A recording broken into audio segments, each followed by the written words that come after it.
So I was just reading Surah Al-Fatiha just a couple of seconds ago. Surah Al-Fatiha is, by the way, the opening chapter, the opening introduction, please say, to the Quran. And Muslims, they recite it, well, modern day Muslims anyway, they recite it a lot in a day. Most of them don't even know what it means, which is a shame. Disclaimer, by the way, I don't follow a religion, or modern conception of religion. I do believe in God, but I think religions have degraded. Anyway, that's another conversation. And I realized something pretty deep.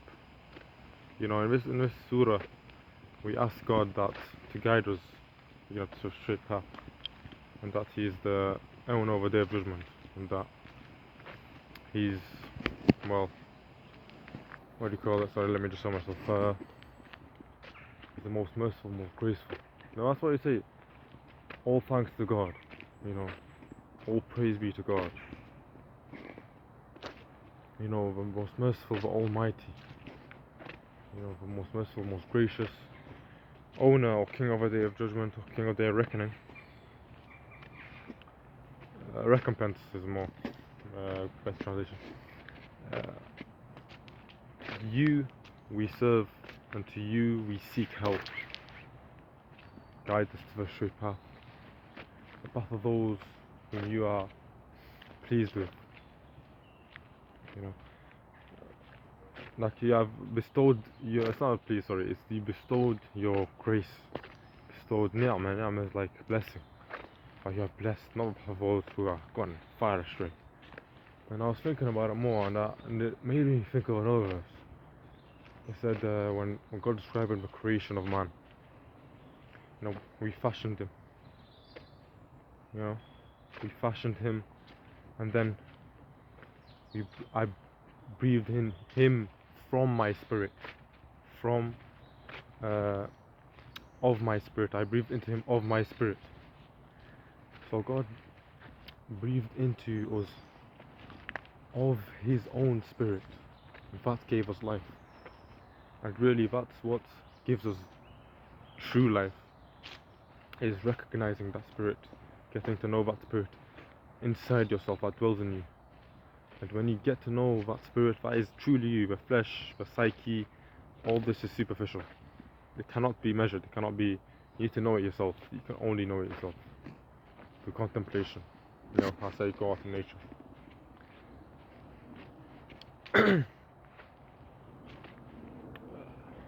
Yeah. So God breathed into us of His spirit.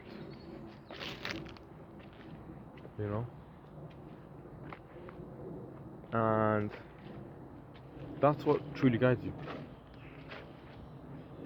That is God guiding you. If you get to know that spirit, and well, that's you, truly you, and you do what that spirit inclines you into. This is what we call the fitrah.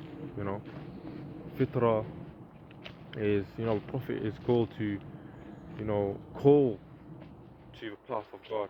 The path of God is what God has already instilled in us. The nature, the nature of the humans, the nature, the true nature.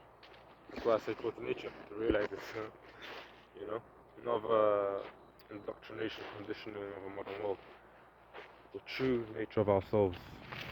That is what to guide us towards, to understand the truth, the truth, to have freedom, to have health, which we are missing in the modern world. And yeah, truefreedomhealth.com is a great site, by the way. Dr. Shiva Ayadori, he's very vocal. He's MIT PhD. He's talked about it. Anyway, I don't really want to talk about that. But yeah, that's what guides you. Obviously, God Himself guides you, and God is personal. God is sentient, obviously, and we cannot really comprehend what God is. We cannot imagine. There's nothing like unto Him, right?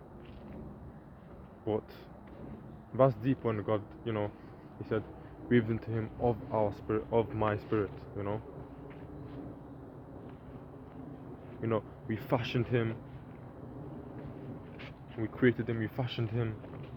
You know, we're just clay at that point. But when he breathed into our spirit, then we was. And that's us. Truly us. And when we realize that, and we follow its inclinations, not desire, I'm not talking about desire, that's very base level. That's like a fleshly, but spiritually is godly. And the flesh, what the flesh desires is more grotesque. If you just follow that, if you follow those desires, you know, that then you can easily be conditioned to what society wants you to do, because they can just manipulate that. But this they can't manipulate the spirit. You know, it's immaterial. They can't do anything with immaterial stuff. They can mess around with chemicals. They can mess around with your food. But spirit, they can't mess around with your spirit. You know, they can't do anything. It doesn't change. You know, God is immutable. He has no potential because he's the first cause, right? So he has no potential to change. We all have potential to change, but God doesn't have potential to change. And God breathed into us of His Spirit. So that Spirit has no potential to really change, and that's why it's eternal. And our body is temporary, and we are temporary, but God is the everlasting.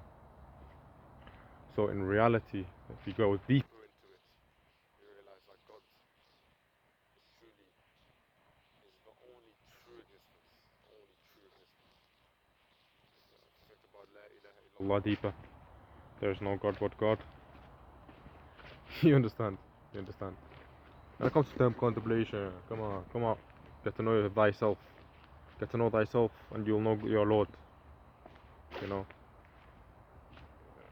it's not through religion. Religion is where you start. Maybe it leads a path into realizing stuff when you read more scripture, and the more you read scripture, the more you realize that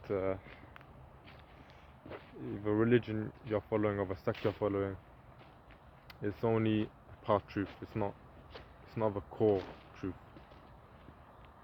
And if you really want to initiate, if you really want to know the truth, if you really care about the truth, you need to first know yourself.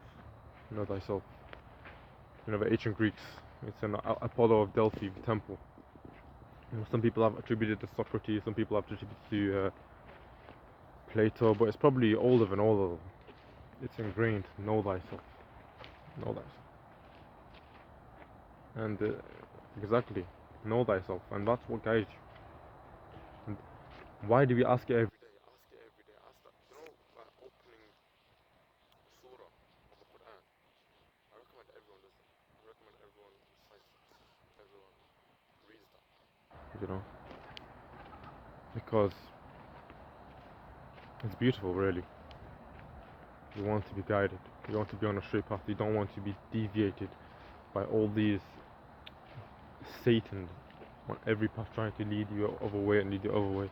You want to be on your duty, looking at your goal, what your goal of life, your purpose of life.